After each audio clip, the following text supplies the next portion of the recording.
नमस्कार साथियों, मैं नीतू। मेरे चैनल में आप सबका बहुत बहुत स्वागत है। दोस्तों, आज मैं बताऊंगी आप लोगों को एक यंत्र बनाने के बारे में जिसे लाभ यंत्र कहते हैं। इससे आपको जीवन में प्रॉफिट होगा, लाभ होगा। अगर आप चाहते हैं कि किसी चीज़ में आपको प्रॉफिट मिले, लाभ मिले, तब ये यंत्र को आप बनाएंगे। यह यंत्र बनाने में बहुत ही आसान है और इस यंत्र को, जैसे कि अगर आप कोई प्रॉपर्टी खरीद रहे हैं तो आप चाहते हैं कि उसमें मुझे लाभ मिले, चाहे आप किसी चीज़ को बेच रहे हैं और आप चाहते हैं कि इसमें मुझे प्रॉफिट मिले, लाभ मिले, तो आप इस यंत्र को ज़रूर बना कर के रख लें। इससे आपको बहुत लाभ मिलेगा। कोई भी आप काम करें जिसमें आपको लाभ मिले, प्रॉफिट मिले, आप जो भी काम में हाथ डालें और उसमें आपको लाभ ही लाभ मिले। तो आज हम इस यंत्र के बारे में जानेंगे और आपको हम बता दें कि जब आप यंत्र बनाएं तो आप इन नियमों का पालन जरूर कर लें।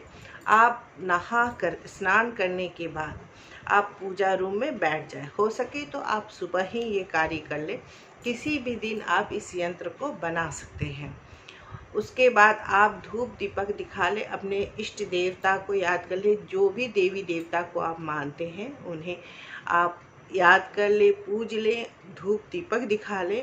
उसके बाद आपको सफ़ेद रंग की कागज़ लेनी है जिसमें लाइन नहीं खींचा होना चाहिए। बिल्कुल कोरा सफ़ेद कागज़ लेना है और उसमें आपको लाल पेन से, चाहे किसी भी कलर के पेन से आप उसमें यंत्र बना सकते हैं। कहा जाता है कि लाल शुभ का प्रतीक होता है और लाल पेन से बनाने से लाभ अधिक होता है। तो आप चाहें तो रेड पेन से बना सकते हैं, चाहे कोई भी कलरफुल पेन से बना सकते हैं। इसको बनाने के लिए आप देख लीजिए कैसे बनाना है। आपको एक कोरा कागज़ लेना है, उसमें आपको ट्रायंगल बनाना है। इस तरह से आपको उस कागज़ में बनाना है ट्रायंगल जैसा। इस तरह से आप बना लें। बनाने के बाद आप इस तरह से, फिर आपको इस तरह से 3 भाग में बांट देना है। ट्रायंगल के अंदर देखिए इस तरह से आपको करना है। फिर मैंने जो पहला भाग बांटा है उसके अंदर आपको लिखना है। उसके अंदर आपको इस मंत्र को लिखना है, ओम हुम स। इस तरह से आपको तीनों घेरे के अंदर इस मंत्र को लिखना है। मैं बाहर लिखकर दिखा रही हूँ क्योंकि मैंने छोटा कागज़ लिया है तो अंदर ये नहीं लिख पाएगा, तो आप अंदर इसे लिखेंगे।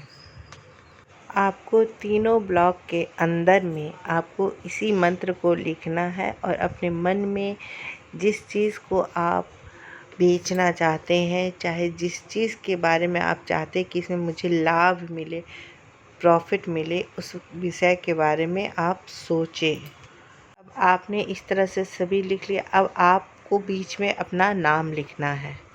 नाम लिखने के बाद आप जिस चीज़ में चाहते हैं कि मुझे लाभ मिले, जैसे बिजनेस में आप चाह रहे हैं कि ये बिजनेस में मुझे लाभ मिले, उसके बारे में लिख लें। चाहे जो चीज़ के बारे में आप चाहते हैं कि हमें प्रॉफिट हो, उसके बारे में लिखें। यंत्र बनाते रहें तो मन ही मन आपको जिस चीज़ के लिए आप चाहते हैं कि इसमें मुझे प्रॉफिट हो, उसी चीज़ के बारे में सोचें, उसी चीज़ के बारे में आप ध्यान लगाएं।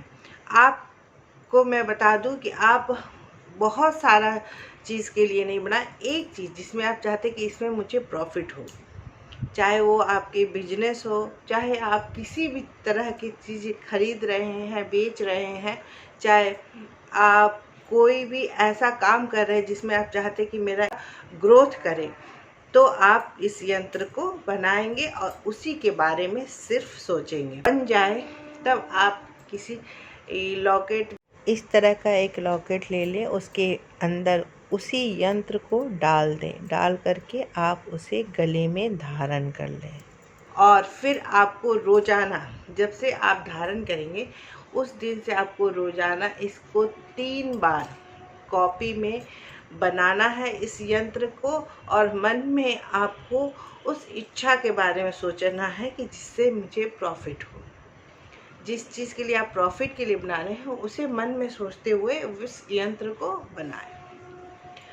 अब आपको बता दें, जब आपकी मनोकामना पूरी हो जाए, जब आपकी जो भी इच्छा है वो पूरी हो जाए, जब आपको उसमें प्रॉफिट मिले, तब आप इस यंत्र को जो आपने गले में धारण किया था उसके लॉकेट से आप उस यंत्र को निकाल करके, उस कागज को निकाल करके आप ले जा करके बहते हुए जल में डाल दें। ये आपको करना है। फिर आप चाहें तो आप दूसरी इच्छा के लिए उसी तरह आप नियम से बना सकते हैं। ये आपको बहुत लाभ पहुंचाएगा और आप मन में विश्वास लेकर के करेंगे, विश्वास से और अपनी मेहनत से करेंगे तो ये काम आपका शीघ्र पूरा होगा, जल्द पूरा होगा। जय मां।